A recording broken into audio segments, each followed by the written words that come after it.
now, the next President of the United States of America, Mr. Mitt Romney.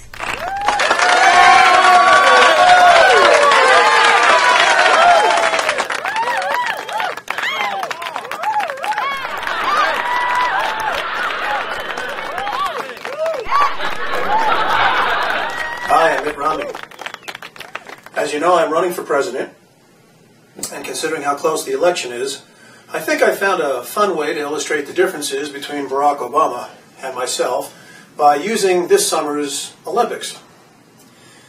I had to laugh when President Obama congratulated Michael Phelps for winning so many gold medals, because as you know, Obama doesn't think Michael Phelps won those medals for himself by going to the pool every day at 5 a.m. and swimming for 4 hours every day for 15 years. Obama thinks the government deserves credit simply because it supplied the water to the pool that Phelps trained in. You know, come to think of it, knowing Obama, he probably thinks those medals should have been awarded to himself instead. After all, he did as much to earn those medals as he did that Nobel Peace Prize. Phelps has won 22 gold medals in his fabulous Olympic history, but Obama doesn't think it's fair for him to have so many, especially while so many others have no medals at all. So Obama, using his belief in social justice, will take 21 medals away from Michael Phelps and redistribute them, but not to other athletes, but to illegal immigrants. That's right.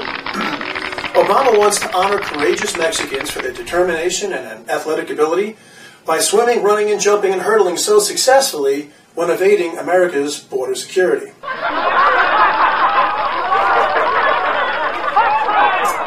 know, I heard at the medal ceremony, Obama not only bowed to these previously undocumented medal winners and future Democrats,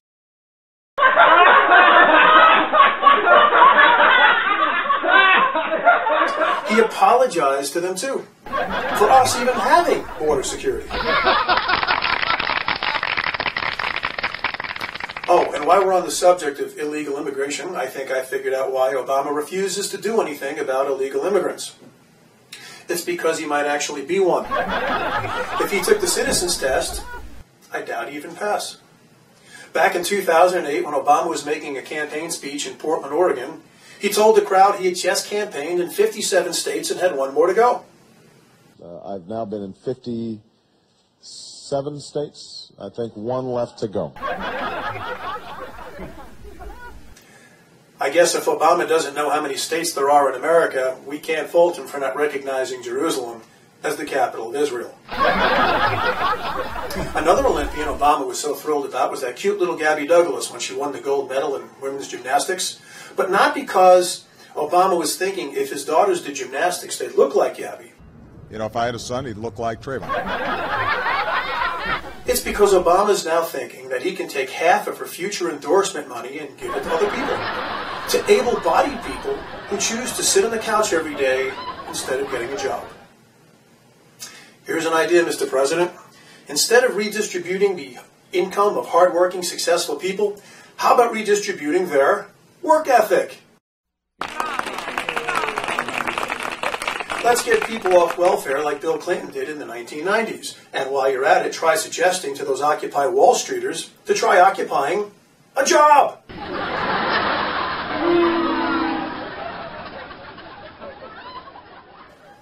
And tell them to shower first. Ladies and gentlemen, we have a crisis booming. 46% of American households pay no federal income tax. The American economy is like a bus that's run out of gas. And the honest, hard-working half of Americans who pay income taxes are the ones struggling to push that bus up a hill. Now, you know it would be bad enough if the other half of Americans who pay no income tax and collect all these entitlement benefits were sitting on the side of the road watching.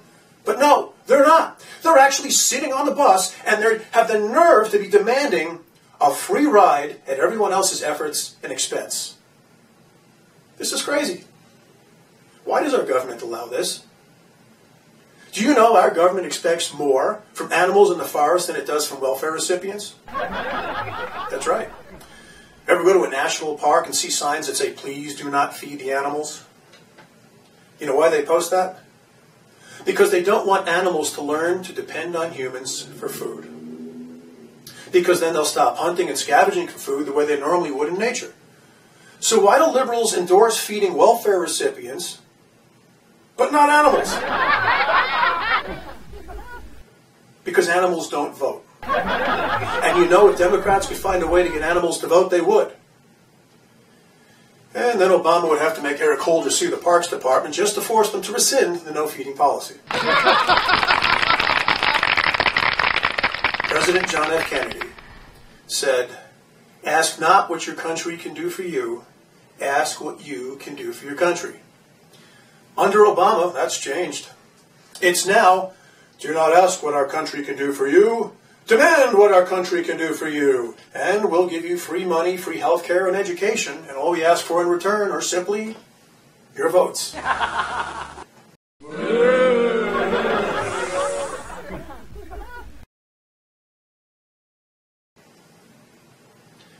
Kennedy's administration called upon the best of our human spirit, the best of men's character, and symbolized the wonder and the romance and the gallantry of Camelot.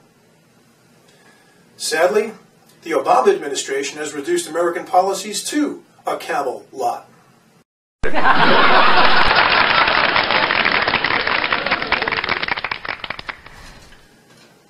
You know, the ironic thing about Obama jokes, his followers don't think they're funny, and his opponents don't think they're jokes. An odd thing was noticed in 2009 during President Obama's inauguration. It is said that 1 million Obama supporters showed up that day. Funny thing is, only 10 of them had to call in sick for work. Ba-boom, boom.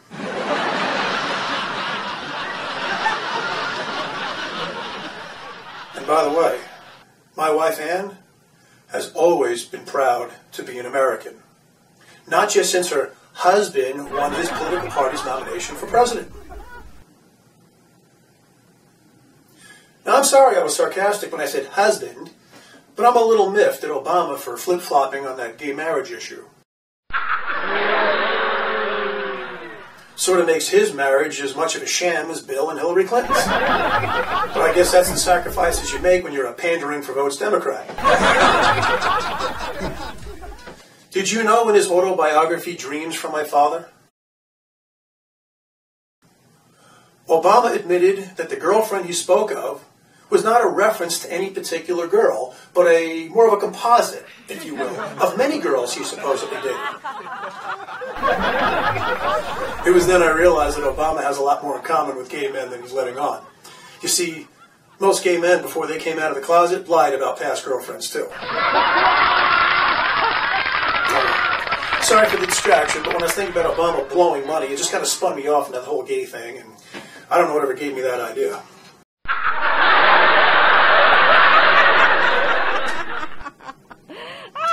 Anyway,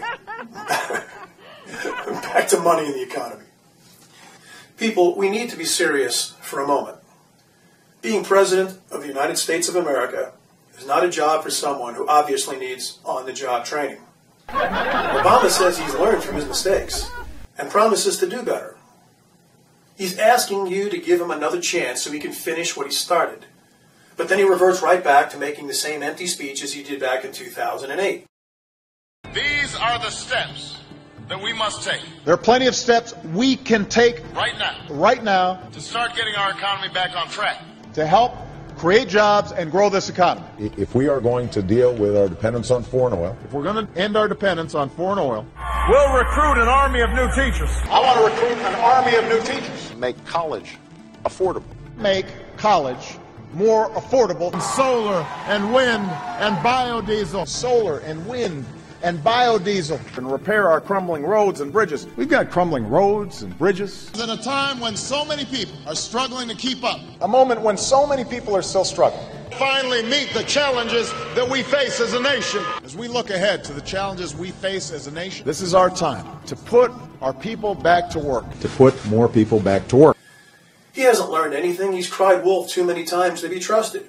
He's only repeating the same empty, lame speeches because he doesn't have anything else to offer. That's all he's got.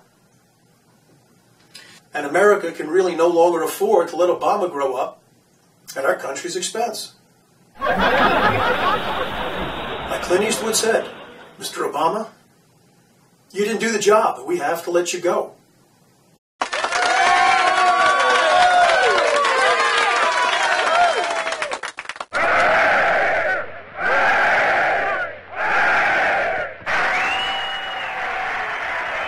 Now, I'm going to have a lot more to say before this upcoming election, and on all the issues, too. Leadership, the economy, jobs, the national debt, our foreign policy, women's issues, too, and more. So please, stay tuned for more provocative messages, and I thank you for your time, and may God bless America. She surely needs it. And if I really were Mitt Romney, I would approve this message.